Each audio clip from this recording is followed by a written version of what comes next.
Hello there, and welcome to this edition of Thought for the Week. It's so good to be with you again. For the last couple of weeks, we've been looking at the church in Antioch, a church which was rich in membership. They had a whole variety of people there, people of all kinds, Jews and Gentiles as well, all sorts of people making up this rich mix of a local church. I guess your church is a bit like that, made up of all kinds of folks with different areas of interest and different levels of experience, not least experience of the Lord. And what an exciting thing it is when we can actually be together and sharing the good things of God. Well, I'd love to have been a fly on the wall when this gang were together. These are the leaders in the church at Antioch, and just look at them. First mentioned in Acts chapter 13 and verse 1 is Barnabas, the son of encouragement. Wow, what a man to have as your friend.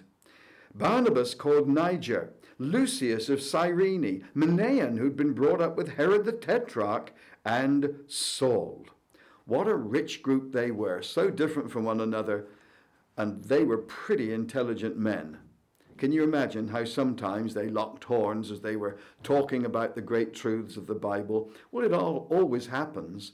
But it's a wonderful thing when we can talk about the Lord and about doctrine, our belief about the Lord, and still remain in fellowship, as these people certainly did. It's brilliant, isn't it, to be a living church. Well, now what we read about it is this. They were prepared to hear the voice of the Lord even when he told them things they didn't really want to hear. That's a test of real worship. That's a test of real discipleship and service, isn't it? When we can hear the Lord say things we don't honestly want to hear, but we're prepared to do them. And what did the Holy Spirit say on this occasion? Well, it's rather fascinating, because verse 2 of Acts 13 says, "It was while they were worshipping the Lord," that is, while they were before the Lord, letting him know that whatever he had to say to them, they were ready to do, because that's what worship really is.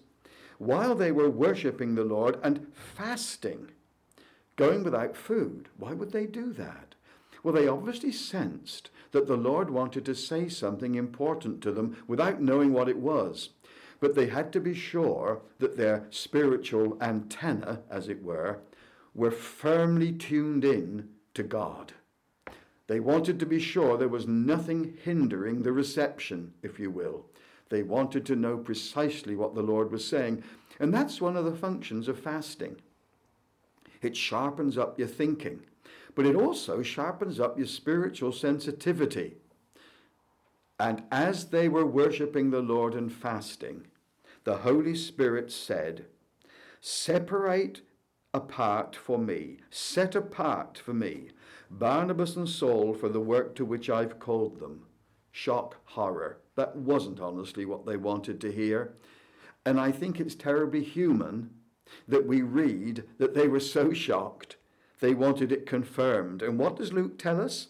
So after they'd fasted and prayed, they placed their hands on them and sent them off. So they fasted and prayed at the beginning, and then the Holy Spirit spoke out this incredible thing about separating Saul and Barnabas for this special ministry, which meant them leaving the church at Antioch. And they continued fasting and praying to make sure they'd got it right. But they had got it right. It cost them a lot to say goodbye to their friends. But my goodness, what tremendous things resulted from it. Be encouraged. That's how it is with you. The Lord wants you to be encouraged because he has a work for you which only you can do. You be encouraged today and throughout this week. Bye-bye for now.